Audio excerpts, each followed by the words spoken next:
Have you ever tried to make a change in your life? You work really, really hard and maybe things start to change only for them to fall back almost to the start, as if you never tried at all. Whether it's about losing weight, about getting a new relationship, or potentially about a job. You put all this effort in and it feels like a rubber band pulls you straight back to the start. What the hell is this? Well, in this specific video, we're going to be talking about how your subconscious plays a major part in that. But more importantly, I'm going to show you how understanding the power and dynamics of your subconscious can actually help you to leverage its power. Hey guys, my name is Abby. In today's video, we're going to be talking about how you can use your subconscious mind. Before we do that, I want to let you know that if you're interested in working with me one-on-one, there's a link below in the description to do so. Right now, I'm offering a donation-based payment system, meaning there is a $30 minimum payment. And if you want to donate more, you can do so in the tip option of the payment portal. Either way, we'll work together so you can identify and ultimately dissolve your beliefs so that you can experience the life you want to live. So back to the video. It's been far too long since I've had my friend the board here. So let's get started. So in this box, we're going to be talking about the subconscious, and in this box over here, we're going to be talking about your conscious brain. So first of all, your subconscious. What is it? It's your habit brain. You get programs and essentially you don't have to think about it. The habit of walking, you learned it once and now you don't have to think about it, right? So it's very beneficial when those programs or when those things help get us closer to what we need and they support us in life. We, between the ages of 0, really the last trimester of your biological mom, and 7 years old, we're programmed. Why is that? We're in something called theta brainwave, and it's essentially a hypnotic state because we're born with no programs. But and a lot of this information that I'm getting is from Dr. Bruce Lipton. I'm going to include a link to his website below because he has a lot of really interesting resources so you can look into this kind of stuff more, because I love Dr. Bruce Lipton. He is such a cool guy who knows so much, and also he talks frequently about how much he loves donuts, and I'm also into sweets and I love donuts, so maybe that's we're donut soul twins of some degree, but anyway, but check out the link if you have some time. So we're born, and we can't just be born with no programs. He mentions in one of his videos, if you got a computer, you open it up, it's actually set with a program already inside, and actually more than one program. The same thing with your cell phone. You open it up, you maybe put your iCloud ID or put your little card in there, and it uploads it, all that specific information, but it actually has programs so that it can run. So between 0 and 7, we download a lot of programs from our siblings, from our parents, from our community. How are we supposed to be? What does a human look like? We observe, we essentially unconsciously are getting programmed, we're taking notes. Oh, this is how you maneuver. However, if a lot of those programs or ways of being in the world are not empowering and dysfunctional, we take those programs just the same and continue on with our life. Now, the other really important thing about the subconscious is that it doesn't like change. Just the same as, again, when we start walking, we don't want to then forget about that program. We want to continue it. So it actually takes a bit of effort to reprogram. That does not to discourage you or to tell you it's not possible, but that's just to give you more information of like, oh yeah, it makes sense that it would be resistant to change, because if this is wiped out, if it's like, oh yeah, you know, we just forgot that and forgot this and forget this, then we don't actually have a program to work off of. So it helps us function. However, if we don't observe and don't understand, oh, actually, oh boy.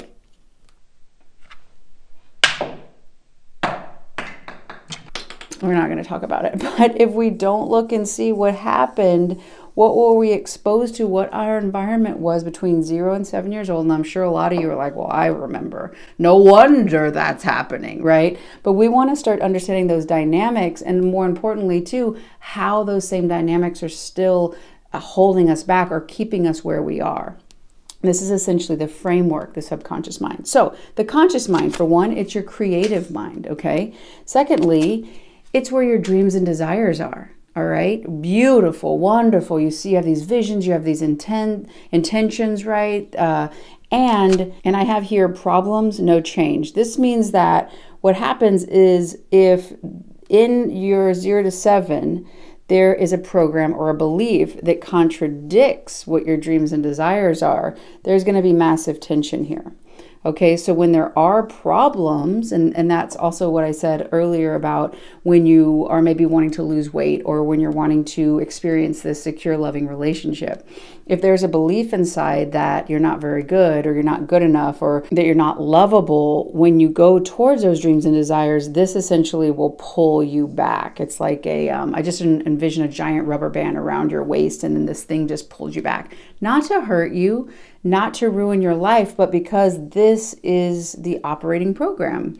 And another thing to say this is it's like a thermostat, right? So a cybernetic mechanism is a thermostat in your head, meaning that you will not be able to experience a life outside of you and live it unless it meets that cybernetic mechanism, that thermostat. So for instance, if you start to make more money than you see yourself to be worth, then there'll be a sabotage. Or maybe you're dating somebody, but you think they're too good for you. There's going to be some sort of situation that occurs where that thing is taken from you. And I use these words because essentially you're manifesting that separation because it doesn't feel safe. And this is where we really need help from our conscious brain to upload or reprogram our subconscious. So basically, a lot of times what happens is you might be wanting that dream, you might be wanting that desire, and then you're getting pulled back and you're like, oh gosh, I really want that amount of money. I really want that person. And then, so you're over here thinking with your conscious brain about your problems, okay? Well, as long as you do that, there is no change. The only chance you have for change is when you bring your conscious awareness to your subconscious belief. And that is called metacognition. What does that mean? That means you become aware of yourself, of your thought processes. And so the big thing here, you see this red line, the thing that separates the conscious from the subconscious, is your analytical mind. And a lot of times people are like, I don't want to meditate. In that accent as well. But the reason that is a problem or the reason that that can hurt you is because one thing that I was going to say metacognition, but meditation does is it helps with this. It helps to essentially remove that so these can communicate.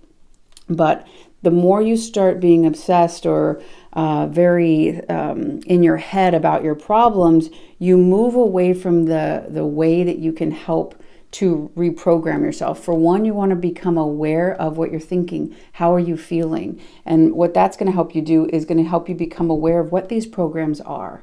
What are these beliefs? That's another word for program. What are these beliefs that you hold inside? What did your environment look like from 0 to 7 when it comes to love? And then when it comes to money and when it comes to career? What were you told specifically? What were you shown? These things will help to bring up potential beliefs and what they sound like. And another way you can start understanding what your subconscious programs or beliefs are is look at your life. The more and more you start to observe and become aware and an observer and not get wrapped up in your problems, meaning, oh God, here it goes again. I'll never get an amount of money. I really want to experience this relationship. And every time you're just so chatty in your head that you miss the moment and the moment of change, the opportunity for change where you can essentially select a new course, select a new life is in that moment. That when all these things come up, or maybe the world is showing you, oh, look, you're not worth it. You're not good enough. And you're like, oh, okay, I know this is my old impulse. I want to self-reject and agree and look at my outside world and use it to define me. But what I'm going to do in this moment is I know that my inner world and my inner beliefs ultimately cause the reality and my reality to form, that I'm looking through a lens of perception based on my past fears. And as long as I continue to look for what I've experienced in the past, I continue to create the past into my future, which no one wants to do, because you wouldn't be watching this video on how to use your subconscious to help you if you weren't interested in change. So the biggest thing you can start to do is, rather than thinking about your problem, start to become aware of your behavior. What are you thinking about? What are you choosing to do? What are you making, what are you giving meaning about how people are treating you? How are you treating yourself? Are you in your integrity? Are you able to trust yourself because you're looking out for your own best interest and seeing who is also in alignment with that? The more you become conscious of your subconscious beliefs, the more in the moment you are aware to make a new choice and realize the situation. Okay, I continue to find this lack because I grew up thinking that that's all I would ever experience, that I wasn't good enough to have more than enough, that maybe even having more than enough was selfish, or if I didn't abandon myself, if I didn't not pay attention, right, deny my needs so that I can show up for other, then I was selfish.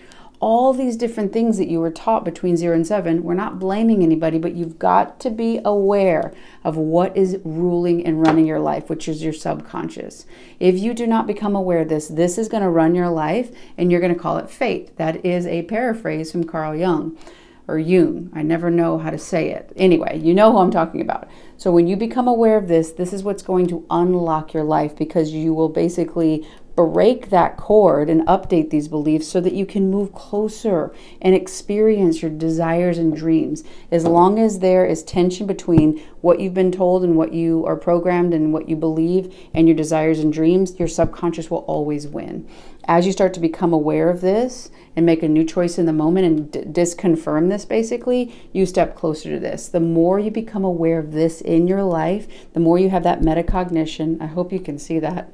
And the more you can shut off that analytical mind through meditation, the more you will. Another thing too is like you turn your phone off, right? You give it a reboot, you restart your computer. That's essentially what meditation is doing in a way to help you tune in with yourself. So all that brrr calms down so you can actually feel yourself and what you're really wanting and start tuning into what it is that you believe yourself, how you're supposed to be treated, how the world works, and on and on and on. The more you understand this, the more your life will change, and you deserve that. I really hope you've enjoyed this video. If you have, click that little like button. It really helps a lot. If you haven't done so already, hit the subscribe, get on over here, join this community, and if you like this video and found value from it, I recommend you watching this one too. I think you're gonna like it as well. I love y'all, and I'll see you in the next one.